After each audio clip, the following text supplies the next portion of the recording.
travelers, and welcome to Go See Do Explore.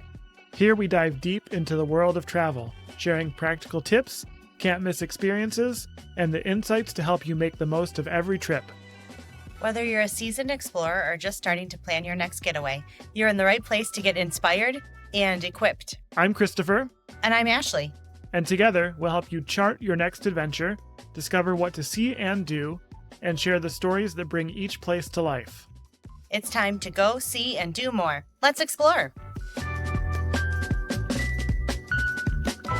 Hello and welcome to another episode of the Go See Do Explore podcast. We are back to talk about some travel news from May and June. We're a little late recording this, so it's like a month and a week or so of travel news here. Yes, but that's okay. I still don't know any of it, probably. No, and I have been wanting to record this for days because I've been wanting to talk about these things. Yeah. So I'm excited. Okay. Should we get into it? Yes. Oh, before we do that, I do want to say I apologize if you're watching this on YouTube because we don't have a teleprompter. So I will have to look down to read the news. I'm not, twiddling my thumbs or whatever. Just putting that out there. All right. We're going to start with airline news as usual. And my first little piece of airline news is that the FAA says Newark Airport should be okay by October. Oh, boy.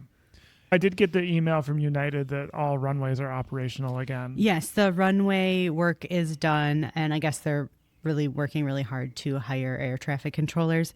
Do you want to talk about what's been happening at Newark in case our viewers are not aware? So I'm by no means an expert, but what I understand has happened is that after years of planning, they have switched Newark to be under the control of Philadelphia rather than New York. And there are reasons for this. Again, I know that there's a lot of people that disagree with those reasons. I'm not an expert, so I don't really want to take a position here. It does seem to me, a layperson, strange that you have this one airport in Newark that is very close to two other large international airports, LaGuardia and JFK, and you're going to put that under the control of a different airspace. But that seems strange to me, but I'm not an expert. Anyway, lots of people have expressed that's a problem. And there have been many times over the past few weeks where the radar has gone down. And so air traffic controllers have had to operate blind. There have been some walkouts and obviously lots of air traffic controllers quitting. That, coupled with the fact that Newark has been down to one runway, has just really caused a lot of chaos and some would say danger. It would make sense that if you don't have radar and you're down to one runway, that might be a little bit of a dangerous situation. So yeah. There's a lot of this that is political too, and we're not necessarily here to get into all that, but it's been a circus to see what's going on in Newark. Yeah. I know there was an air traffic controller, I think it was one that quit or something like that posted online, like basically don't fly in or out of Newark anytime soon. I think that was around the first time the radar went out. Yeah. But yeah, the FAA says it should be back to normal by October. So what I would say that means for you listeners, viewers, try to avoid Newark until October. Yeah. Yeah. For safety reasons.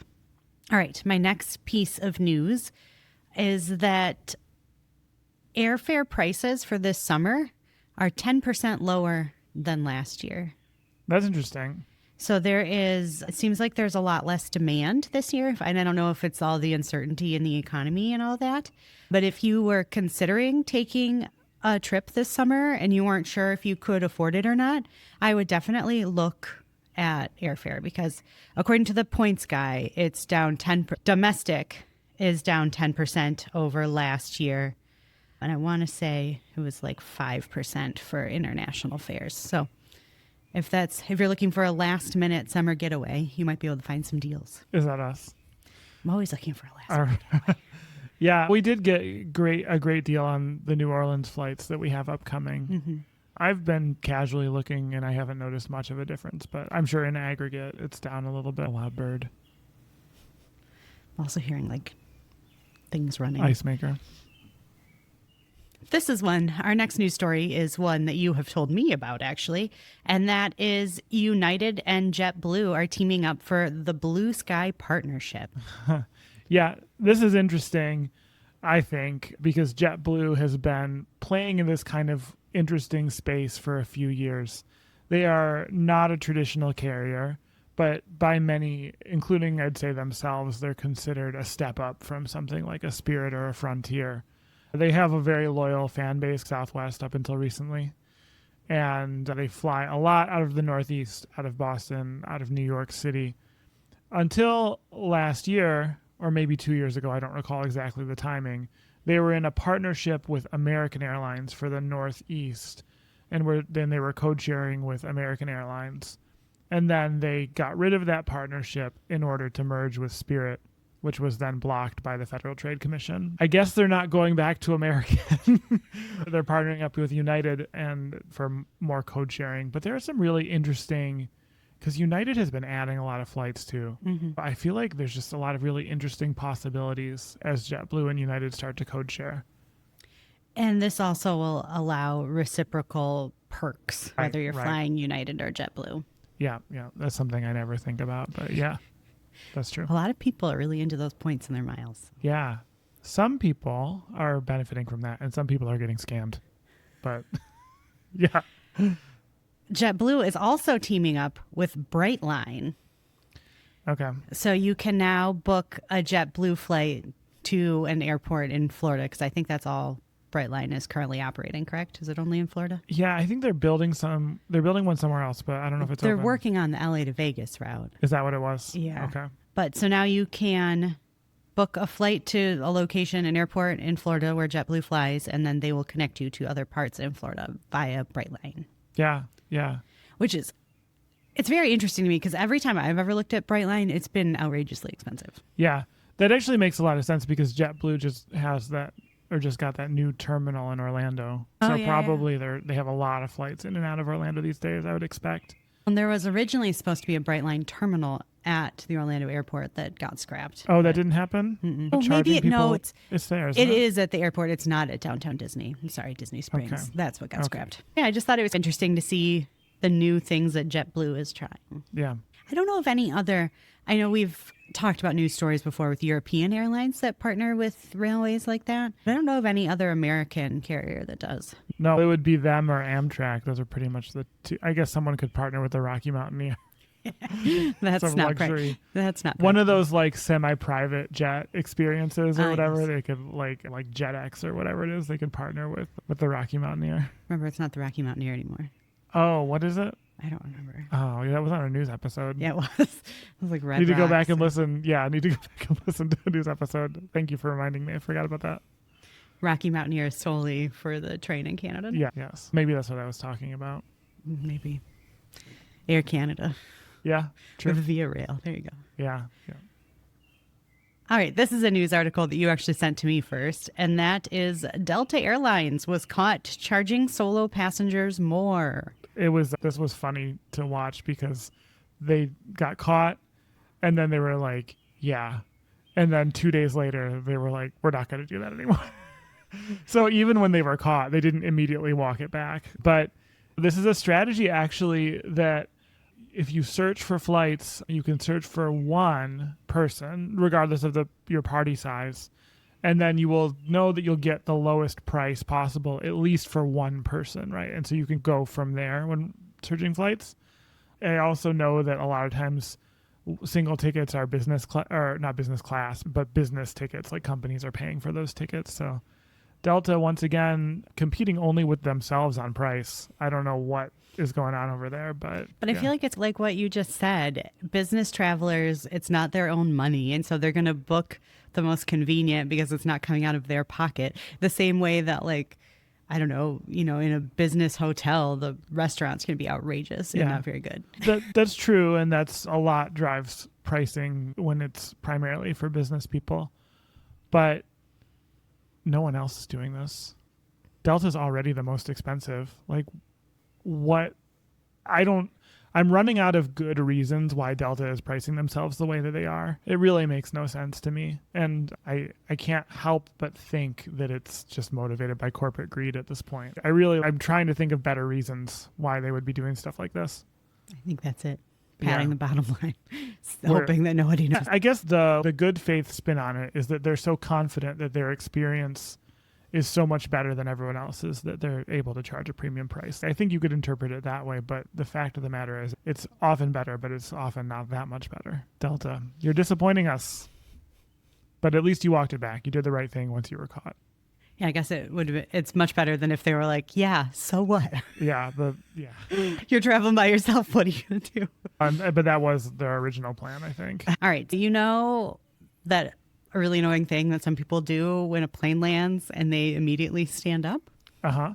I have experienced this. Yes. If you do that in Turkey, there's a good chance you're going to get fined. Okay.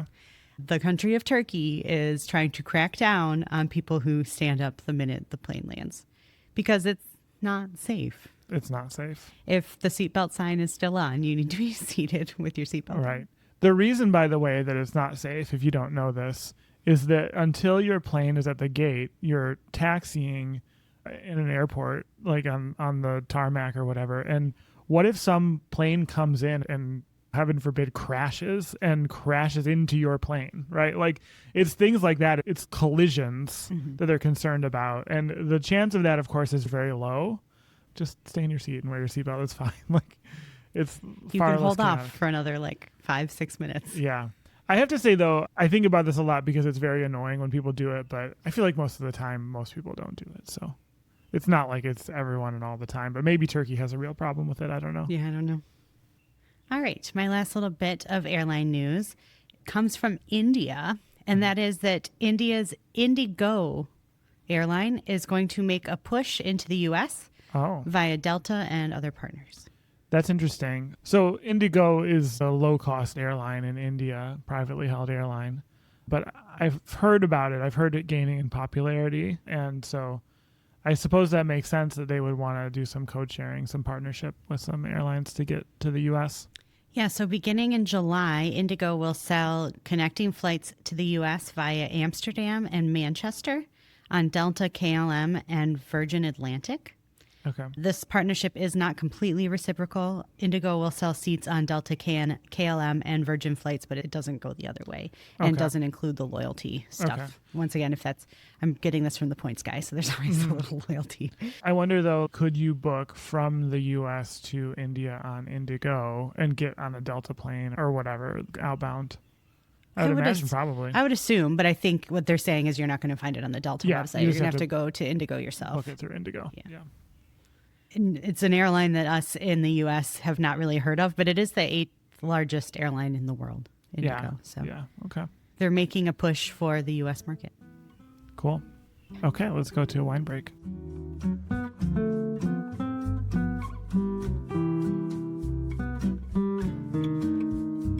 We're here for the wine break.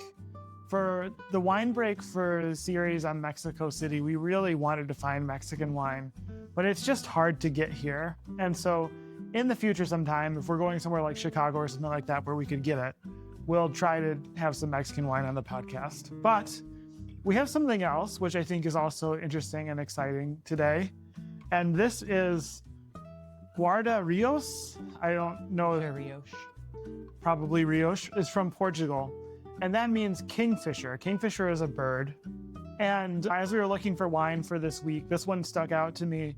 First of all, we love these reds from Alentejo in Portugal, just in general. But also, when we were in Xochimilco in Mexico City, we learned that one of the birds there is the kingfisher. So it all works, right?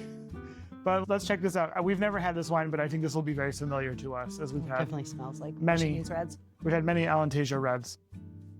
It's like deep fruit, lots of flavor. It's got like fruit, acidity, and a little bit of, I don't know, is it vanilla? It's yeah. I get what you're talking about, yeah. Yeah, and so this one was aged in French oak, and that's probably where that's coming from. In the US, Portuguese reds are a real power buy. These are usually not very expensive, and they're really good. Alentejo red wine is what the people of Portugal tend to drink as far as red wine. Portugal internationally has this reputation of port. We've probably talked about this on the podcast before, and I know all of you are loyal listeners that have listened from episode 1, but regardless, port is traditionally mostly exported. And so what they drink in the country of Portugal tends to be vinho verde, the white wine from the north. Which we've definitely talked about. Which we've definitely talked about. One of our favorites. And then red wine from Alentejo from the south of Portugal. And so this does not disappoint. Highly recommended. Also the bottle, very heavy. But yeah, have a look for this stuff. Good wine break. Okay, good wine break.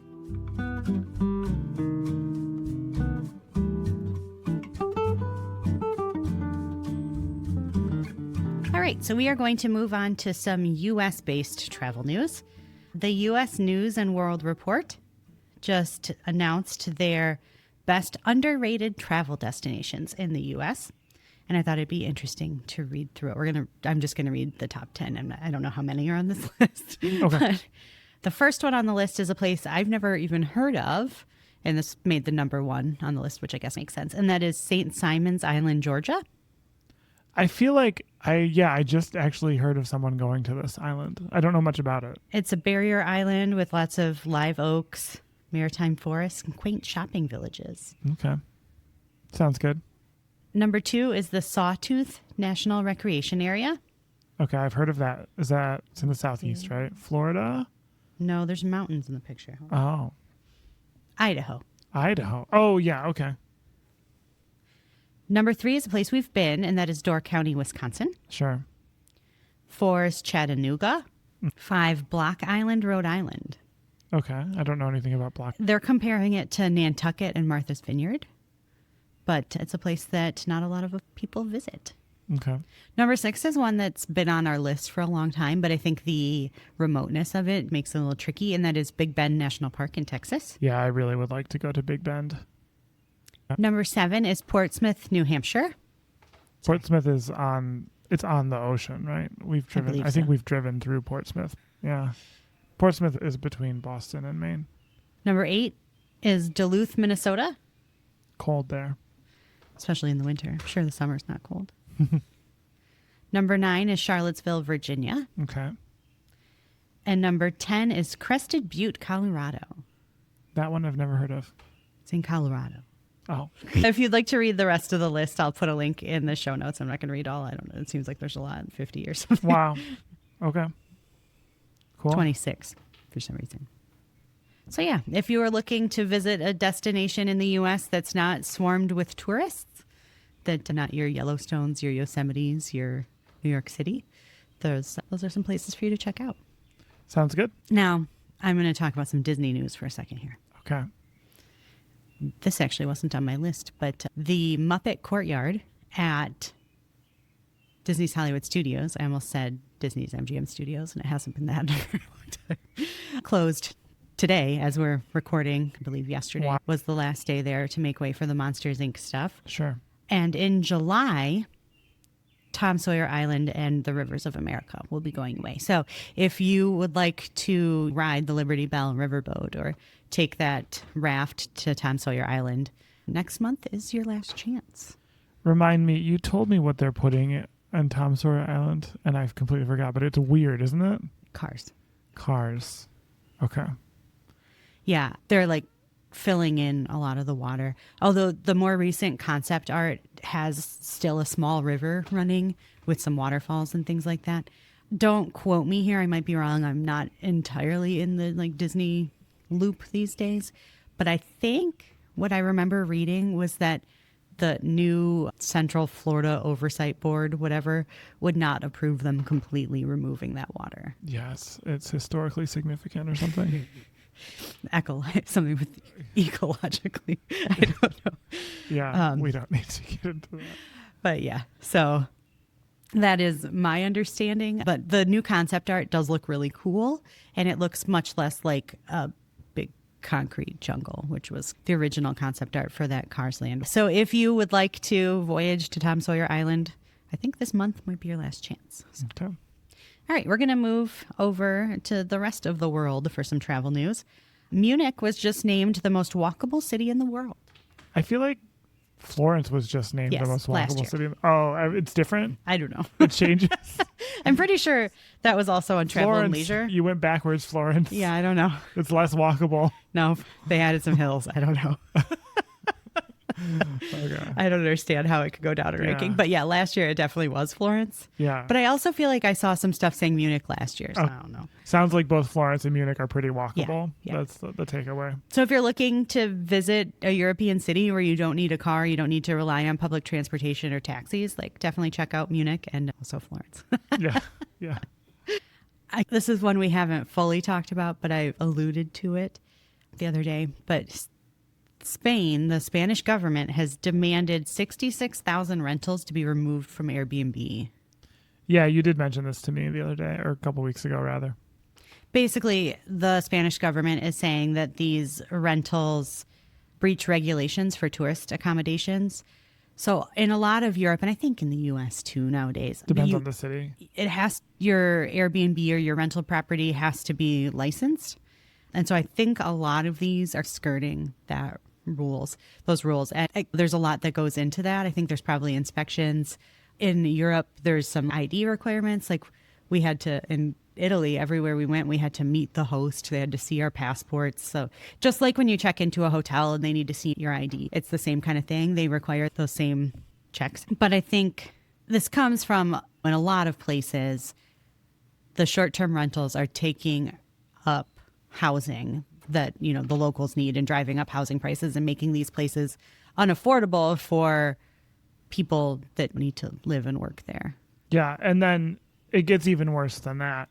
Not only do you drive out the locals, but then you end up having a place where the people that used to live there don't live there anymore. And so the very nature and character of the place is, in some respects, gone because the people that lived there and had that lifestyle of that place are no longer doing it.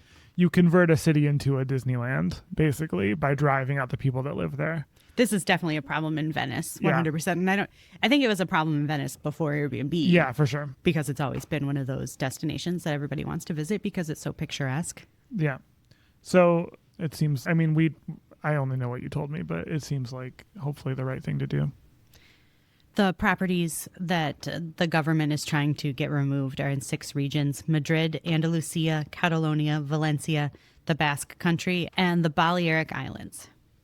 According to the Spanish government, the properties it has identified either did not provide a license number, provided an erroneous number, or did not specify the legal status of the owner to show whether they were renting on a professional basis or as a private individual. So I like the ones that provided an erroneous number. I was just like, my number is 1, 2, 3, 6, 4, 7, Z. Yeah. But Spain is the second most popular tourist destination in the world after France, and it had 94 million visitors in 2024, which was 13% up from the year before. I'm surprised that Spain is number 2, but I guess when you factor in travel from England to Spain, Spain is a big destination for the English. And then also the fact that you have Mallorca, you have the Canaries, like lots of different Spanish areas to vacation in or visit. Barcelona on its own has said that it will eliminate 10,000 short-term rental apartments from the city. And this has definitely been a problem in Barcelona. I know what's the famous market? Do you remember the name of it? Whatever that famous market is in Barcelona, the name escapes me at the moment. But I remember we listened to Rick Steves talk about this very problem there, that the people that lived in that neighborhood are long gone. And so it's just like a reenactment of what used to be an authentic market. All right, we're going to move on to our next story. I feel like we've talked about mountain climbing a lot. Yeah, it has come up. In our news episode. We talked about Everest and then we talked about Fuji. So I've got some more Everest news. If you are an Everest hopeful, the government of Nepal is now requiring that you have climbed another 7,000 meter Nepali mountain before you can apply to climb Everest. I feel like it makes sense, although I'm sure it's frustrating to someone who really wants to climb Everest, especially because it has to be a Nepali mountain. Are there other 7,000 meter mountains in the world? I assume. See, to me, that feels like they just want to have you there longer or more. Probably. Because I was thinking originally that it was like a fitness thing. Like before you can climb this really tall one, we got to make sure you can climb one that's a little shorter. But the fact that it has to be another mountain in Nepal, that like Kilimanjaro or Mount Fuji wouldn't count. I'm sure does seem like a kind of a tourist grab. I'm sure it's a bit of both. I'm sure it's a bit of like honest fitness assessment and also a little bit of let's keep people here longer. All right. And my last little bit of travel news is that the Disney company has announced another theme park. Oh, where? And you will never guess where. Okay. Can you give me a continent? Asia. Oh, boy. There's already Shanghai, Tokyo. Bangkok? Abu Dhabi. Okay. I was going to go to the Philippines next in the Middle East, but okay. Abu Dhabi.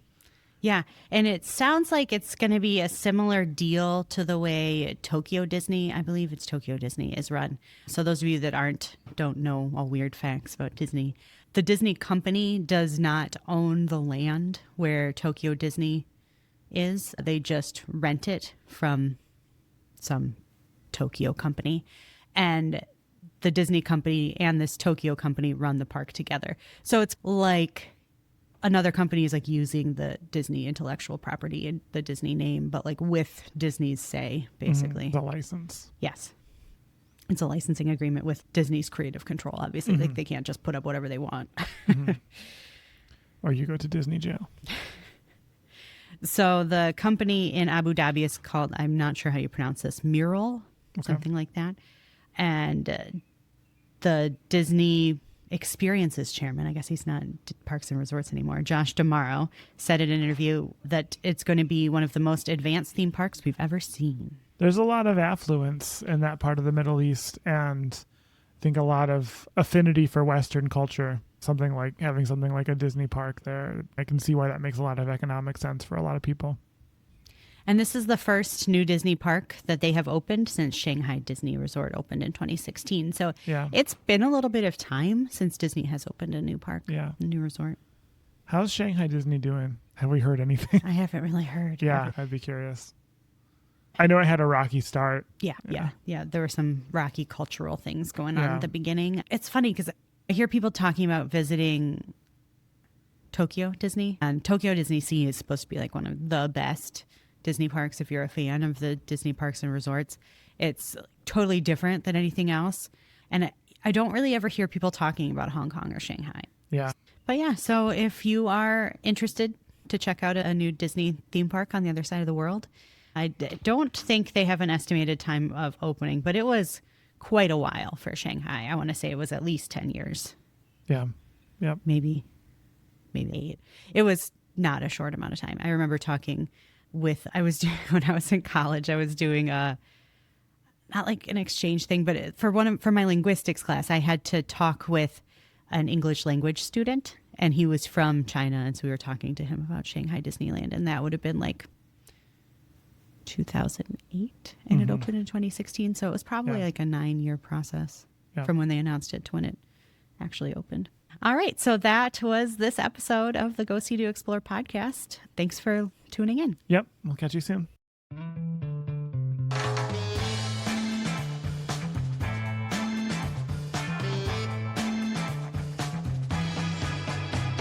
That's all for today's episode of Go See Do Explore. Thanks for joining us in sharing the wonder of travel. If you want more from each episode, head to GoSeeDoExplore.com, where you'll find blog posts, resources, and extras from our travels. You can also reach us anytime at podcast@GoSeeDoExplore.com. We love hearing from you. And if you'd like to support the show, check out GoSeeDoExplore.com/support. We've got subscriber levels that unlock benefits like our full trip itineraries and notes, a private Discord for travel chat, and even postcards and souvenirs from our adventures. Don't forget to rate and review the podcast. It helps more travelers like you find us. Until next time, I'm Christopher. And I'm Ashleigh. Keep exploring, keep discovering, and we'll see you out there.